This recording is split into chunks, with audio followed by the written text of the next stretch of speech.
मंडळी, सध्या उन्हाची ताप पडायला सुरुवात झालेली आहे आणि उपलब्ध जलसाठ्यांमधली पाण्याची पातळी देखील कमी होत चाललेली आहे आणि अशा कमी होत चाललेल्या पाण्याच्या पातळीमध्ये उपलब्ध पाणीसाठ्यामध्ये आपल्याला आपल्या फळबागांचं नियोजन करणं हे अत्यंत महत्त्वाचं आहे। महाराष्ट्रामध्ये साधारणपणे आंबा, मोसंबी, संत्री, द्राक्ष, सीताफळ या फळ पिकांचे उत्पादन मोठ्या प्रमाणावर घेतलं जातं। बऱ्याच शेतकऱ्यांच्या 10-10 वर्ष 20-20 वर्षांच्या जुन्या फळबागा आहेत आणि एखाद्या हंगामामध्ये एखाद्या उन्हाळ्यामध्ये जरी पाण्याचा आचका बसला, पाण्याचा ताण या फळ झाडांना जर बसला तर अशा वेळीस तिथं जे काही उत्पादन येणार आहे त्याच्यावरती परिणाम आपल्याला झालेला पाहायला मिळतो।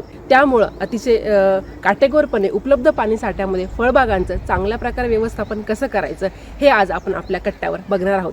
आपल्याला पाणी देण्याची पद्धत पूर्णपणे बदलायची आहे। आपण जर पाटपाण्याद्वारे पाणी देणार असू तर आपल्याला ते थांबवायचं आहे, पूर्णपणे बंद करायचं आहे, कारण आपल्याला झाडांना पाणी द्यायचं आहे, जमिनीला नाही।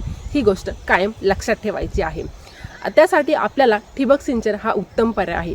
ठिबक सिंचनामुळे जवळपास 80 ते 85% पाण्याची बचत होते।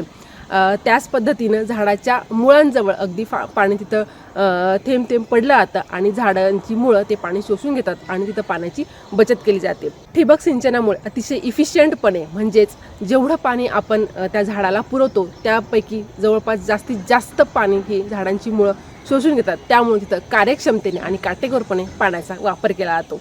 त्यानंतर जर फळबागा छोट्या असतील, झाडं लहान असतील तर त्यावेळेस आपला मटका पद्धत ही वापरायची आहे। जर छोटी झाडं असतील तर त्यासाठी आपल्याला 7 ते 8 लिटर क्षमतेची मडके वापरायचे आहेत आणि जर मोठी झाडं असतील तर 15 ते 16 लिटर क्षमतेचे मडके यासाठी वापरायचे आहेत। तर हे मडके आपल्या झाडाच्या बुंध्यापासून, झाडाच्या खोडापासून साधारणपणे 1 फूट अंतरावरती जमिनीमध्ये गाडायचे आहेत।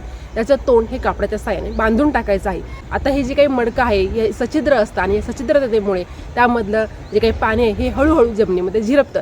जसं जसं पाणी जमिनीमध्ये झिरपलं जाईल तसं तसं ही झाडाची मुळं हे पाणी शोषून घेतात आणि त्यांचं तिथं वाढीला चालना मिळते आणि पाण्याची बचत होते। आता फळझाडांना साधारणपणे एक आळं केलं जातं, म्हणजे एक रिंग पद्धतीने तिथं पाणी दिलं जातं।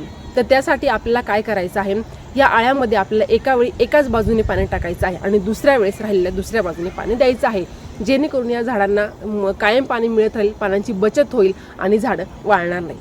फळबागांच्या पाणी व्यवस्थापनामध्ये बहार धरणं हेही खूप महत्त्वाचं आहे। आता जेव्हा झाडांना बहार लागतो किंवा छोटी छोटी फळं लागतात तेव्हा पाण्याची गरज ही अधिक वाढते आणि पाण्याची गरज वाढल्यामुळं तिथं पाणी पुरवठा हा व्यवस्थित केला जात नाही, त्यामुळे उत्पादनही व्यवस्थित येत नाही आणि झाडाच्या गुणवत्तेवरती, झाडाच्या आरोग्यावर देखील तिथं आपल्याला परिणाम झालेला पाहायला मिळतो।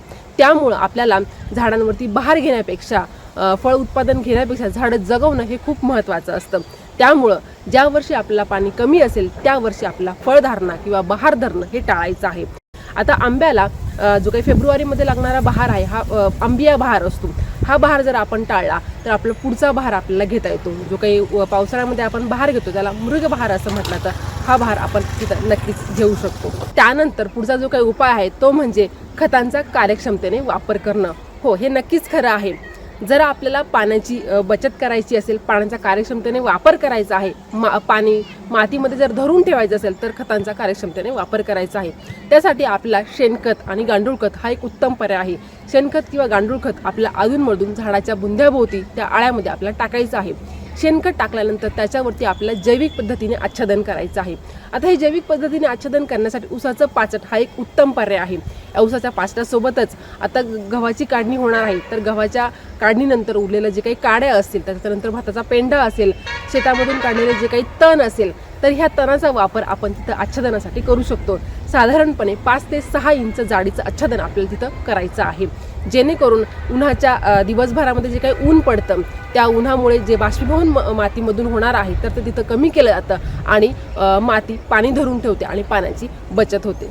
त्यानंतर पुढचा जो काही उपाय आहे तो म्हणजे झाडाच्या खोडाभोवती छोटे छोटे दगड आपल्याला पसरून टाकायचे आहे आणि मग आपल्याला पाणी सोडायचं आहे।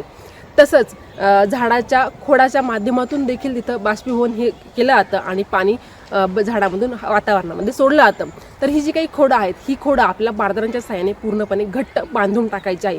हा उपाय फक्त आपल्याला उन्हाळ्यामध्ये करायचा आहे, परंतु हे दोन्ही उपाय म्हणजे दगड त्या झाडाच्या बुंध्याभोवती पसरून टाकणं आणि खोडं ह्या बारदानाने बांधून टाकणं, जर झाडं कमी असतील, छोटी असतील तर अशा वेळेस हा आपल्याला उपाय नक्की करता येतो। तर ही माहिती तुम्हाला कशी वाटली मला कमेंटद्वारे नक्की कळवा आणि या व्यतिरिक्त आपण अजून कोणकोणत्या उपाययोजना करू शकतो हे मला नक्की कमेंटमध्ये कळवा. तर चला भेटूया पुढील व्हिडिओमध्ये. तोपर्यंत धन्यवाद.